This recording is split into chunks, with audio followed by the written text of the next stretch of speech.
Okay, this is Orlando Wilson. What I want to talk about in this video is due diligence, which is essential in all investments.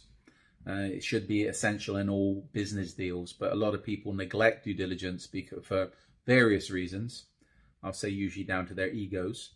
But due diligence, by doing even the most basic due diligence, can save you a lot of problems, especially when you're investing in, as we're talking about in this video, investing in property. At a base level, I'm sure some people watching this video are based in Africa. In a lot of African countries, if you're driving around, you can see written on buildings, this building is not for sale, or property not for sale. This land is not for sale. Why? Because it's very common in many African countries, for people to sell property that doesn't belong to them, where scammers will go and get forged documents, forged land titles, forged property titles, and then go and sell the property to somebody else without the real owner's knowledge. Generally, when the scammers make the sale, generally for cash, or they put it into a dodgy bank account. Once the money's put in, it's taken out and disappears. So these days, even in Africa, crypto is very, very common. Once the deal is done, the scammers disappear, and then when the homeowner, property owner turns up, then they return to their house, return to their property, and they have to deal with people that actually think they own the property but are actually squatters. And then the legal arguments start, etc., etc., etc. So it's a big mess. So this is where, if from the investor's perspective, from the buyer's perspective, you always need to ensure what you're buying actually belongs to the seller. Same as everything, same to debt collection, same to whatever, proof of ownership, proof of ownership, proof of ownership. If somebody's selling you something, make sure they own it. I remember, this deviate to other places. I remember years ago I was approached by somebody, I've been approached by a couple of people on these cases, where people have bought condos in the United States. New condo buildings are putting up, new apartment buildings are being put up, and pre-sales, generally you can pick up the apartments cheaper. I know of 2 people that have bought whatever floor condos in developments, and they went in, pre-sales, put their money down, thank you very much. One couple lost about 60,000, another couple, if I remember right, about 80,000, 90,000 USD. They went in, bought these condos, put the money down. Thank you very much. We'll come back in 12 months. The condo will be built. The condo will be finished. We'll have our condos. But what happened is the company that was building the condos went bankrupt. Was that the intention of the company? No idea. But these couples now had lost their money. The company went bankrupt, went into receivership, and I take it most of the money disappeared. In places, especially like Florida, which to me is a very, very sunny place for the shady people, there's a lot of corruption. You have to be very, very careful when you're buying into new builds, because it's very easy for that company, the owners of that company that's actually doing the build, their whole intention could be not to do the complete build. They got a bank loan. They got credit from somewhere. They got somebody to put up the money to do the build, and then they're doing the pre-sales. And when they get enough money in, they'll just go bankrupt, close everything up, and disappear back to where they came from. So this is where you need to do the due diligence, even if you're buying a condo for yourself. Yeah, especially pre-sales. Let me jump ahead now to more, let's say corporate. I remember years ago, and this is back in Eastern Europe, back in Russia in the crazy days. I remember there was an oil company, a mining company, oil gas company out of, I think, Republic of Ireland era. And I know people that were investing in this company. And this company was working in Far Eastern Russia. And all of a sudden they found a big oil reserve, gas reserve, etc. I can't remember what. And their stocks went through the roof. I know people that were buying into them beforehand. They heard rumors this company was going to do good, and they did do good. What happened as soon as this company did good and hit the gas, hit the oil. The owners of the land that they were leasing for this oil project, gas project, turned up and said, well, the real owners turned up and said, what are you doing on our land?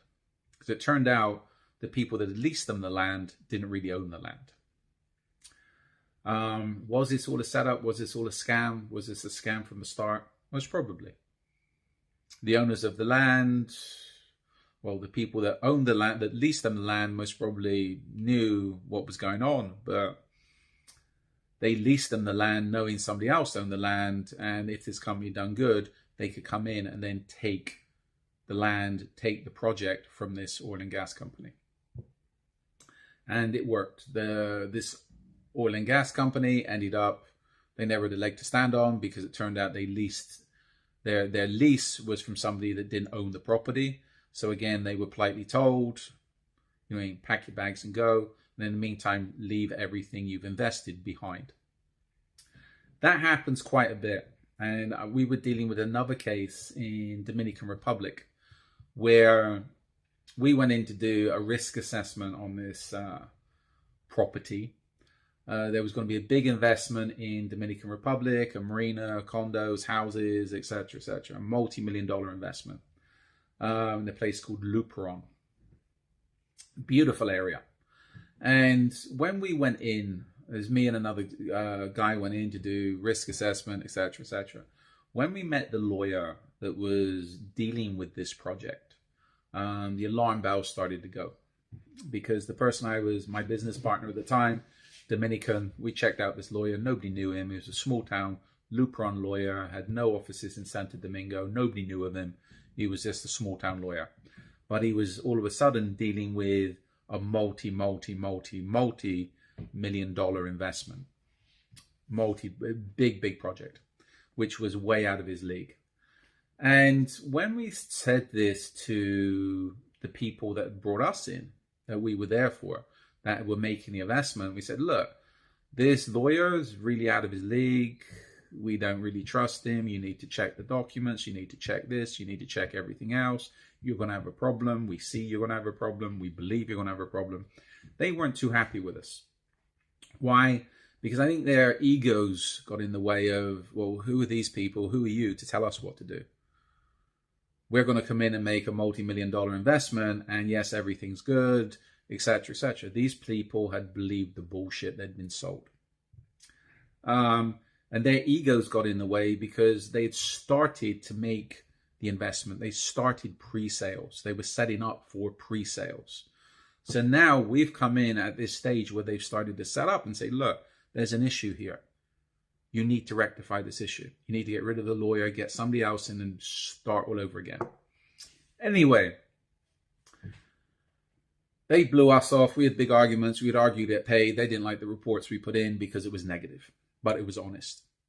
You know what? 6 months later, once the company, and this is always happens, the scammers will wait for the investors to actually, so we say, put, from a military perspective, put boots on the ground, to put infrastructure in place, to make an investment where if they pull out, they're going to be losing big money.